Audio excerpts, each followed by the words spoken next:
ہؤلاء شفعاؤنا عند اللہ، یہ اللہ کے ہاں ہمارے سفارشی ہوں گے، سنا لیں گے ہمیں۔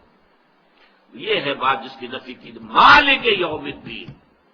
اس روز ایک طرف پکارا جائے گا لمن الملک اليوم، آج کے دن کس کا ہے اختیار مطلق؟ للہ الواحد القہار، اس اللہ کے لیے ہے کہ جو اکیلا ہے، تنہا ہے اور قہار ہے، چھایا ہوا ہے، پوری طرح مستولی۔ تو مالک یوم الدین، جزا و سزا کے دن کا مالک ہے۔ یہ تین آیتیں جیسا کہ میں نے عرض کیا مل کر ایک جملہ بنی۔ الحمد مبتدا، للہ جار مجرور، لیکن یہ بدل من ہو۔ اس کا پہلا بدل کیا ہے؟ رب العالمین، دوسرا الرحمن، تیسرا الرحیم، چوتھا مالک یوم الدین۔ کل حمد، کل ستائش، کل ثنا، کل شکر اس اللہ کے لیے جو تمام جہانوں کا مالک اور پالنہار ہے، رحمان ہے۔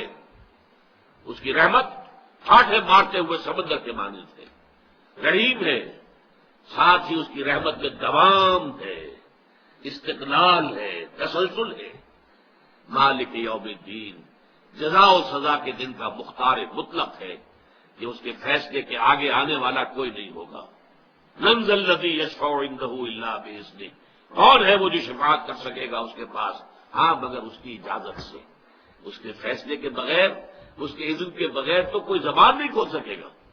لا یتکلمون الا من اذن له الرحمن وقال صوابا، فرشتے بھی کھڑے ہوں گے، اولیاء اللہ بھی ہوں گے، انبیاء بھی ہوں گے، سب ہوں گے، کوئی زبان نہیں کھول سکے گا لا یتکلمون الا اس کے سوائے کہ جس کو اللہ تعالیٰ نے اذن دیا ہو، اور جو بھی زبان کھولے گا وہ حق بات کہے گا، صحیح کہے گا، ناانصافی کی بات نہیں کرے گا۔ یہ پہلا حصہ ہے اس سورہ مبارکہ کا۔ اگلی نشست میں انشاءاللہ اس کا دوسرا حصہ آپ پڑھیں گے۔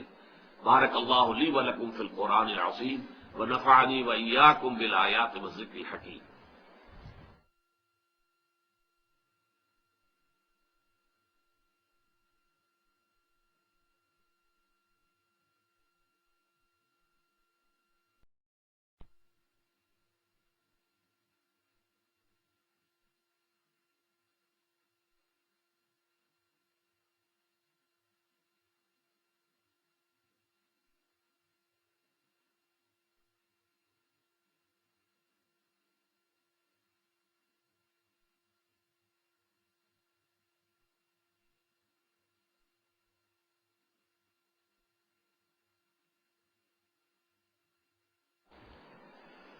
نحمده ونصلي على رسوله الكريم،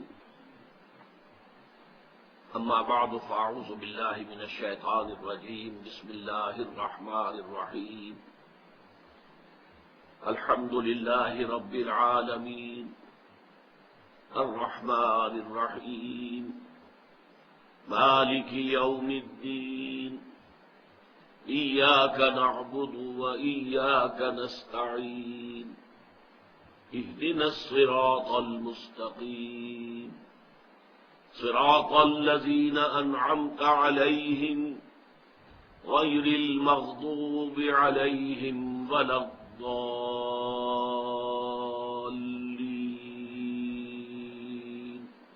آمين۔ رب اشرح لي صدري ويسر لي أمري واحلل عقدة من لساني يفقهوا قولي۔ اللهم ربنا ألهمنا رشدنا وأعذنا من شرور أنفسنا، اللهم أرنا الحق حقا وارزقنا اتباعه وأرنا الباطل باطلا وارزقنا اجتنابه، اللهم وفقنا لما تحب وترضى وتقبل منا فإنك خير المتقبلين، آمین یا رب العالمین۔ سورہ فاتحہ کے درس کے ضمن میں اس سے قبل 2 نشستیں ہماری منعقد ہو چکی ہیں۔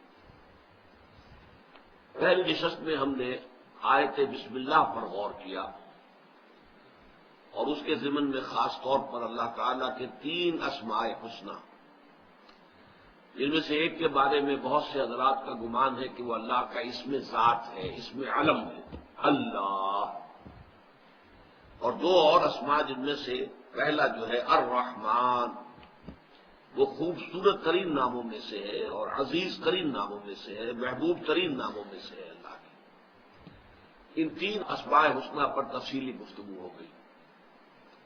دوسری نشست میں ہم نے سورہ فاتحہ کا جو مقام ہے مصحف میں، ایک تو یہ کہ دی اوپننگ سورہ آف دی قرآن الفاتحہ، لیکن فلسفہ اور حکمت قرآنی کے اعتبار سے اس کا کیا مقام ہے، اس پر غور کیا تھا۔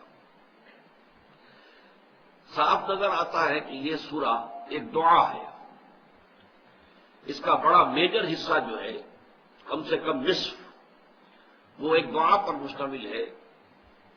اہدنا الصراط المستقیم صراط الذین انعمت علیہم غیر المغضوب علیہم ولا الضالین، اور اس کا تعلق ہے چوتھی آیت کے نصف آخر سے ایاک نستعین، اے رب ہم تجھی سے مدد مانگتے ہیں اور مانگتے رہیں گے، اور اس مدد کی بلند ترین شکل کیا ہے، اعلیٰ ترین صورت کیا ہے کہ ہمیں صراط مستقیم کی ہدایت بخش۔ لیکن یہاں پر دعا کا اسلوب تو ہے، یہاں کوئی لفظ قل نہیں آیا کہ اے لوگوں یہ کہا کرو۔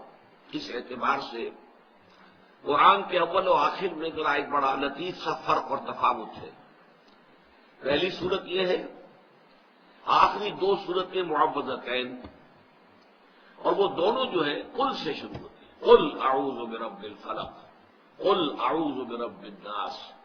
یہاں یہ نہیں ہے کہ قل الحمد للہ رب العالمین، نہیں، قل کے لفظ کو یہاں پر حذف کر دیا گیا، حالانکہ قل الحمد بھی قرآن میں موجود ہے۔